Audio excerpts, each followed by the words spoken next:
This is JC, St. Louis's oldest living hippie, and I want to bring you a raw story article about the two decisions that the Supreme Court came out with as far as whether or not the president has the power to fire federal employees.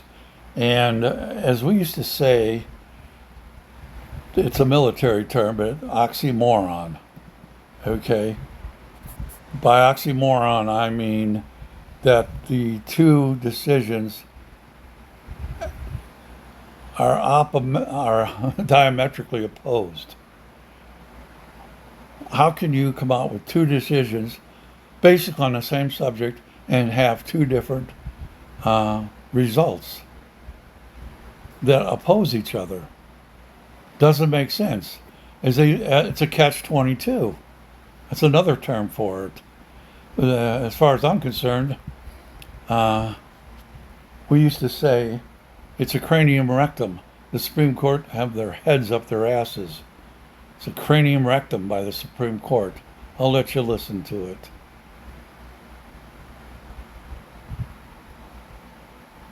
Congress power was just nuked from orbit as the system risks crashing down. Expert.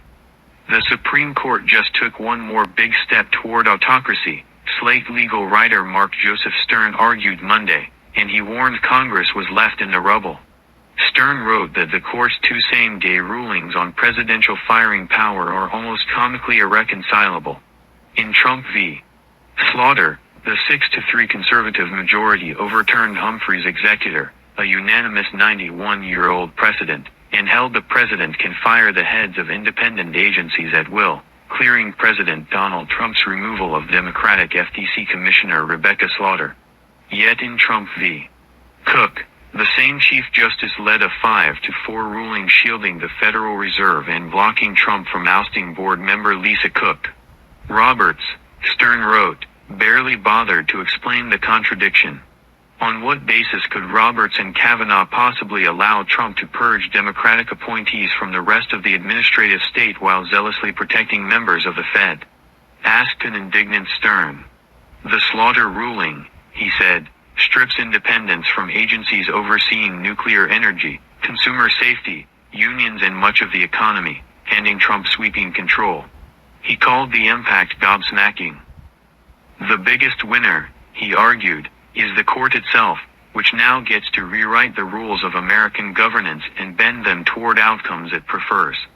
Stern pointed to fallout already unfolding, including Trump pushing out a postmaster general who balked at his demands and installing one who, Stern wrote, agreed to withhold mail ballots in blue states, part of an effort a federal judge has blocked.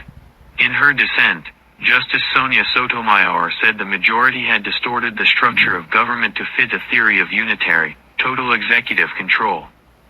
It is tempting to say that the biggest loser is Congress, which just saw its express authority to structure the executive branch nuked from orbit. And certainly, the legislative branch just suffered a massive blow, he said. But the real casualties, he argued, are Americans who would rather live in a democracy than the autocracy he claimed the court is building. His closing question, how many more hits before it all comes crashing down? The rulings landed the same day the court rejected an RNC bid to toss late arriving mail ballots.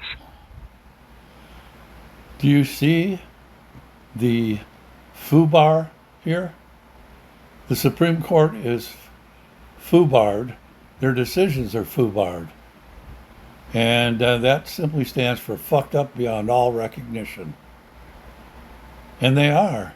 You just heard about three decisions that virtually contradict each other in one way or another, and that it also left the post office free to do what they want, in which case my advice to you is if you do a mail-in ballot, you get your ballot, spend the $20, go to UPS, and send it back to your city hall, wherever you deposited it, through UPS or FedEx.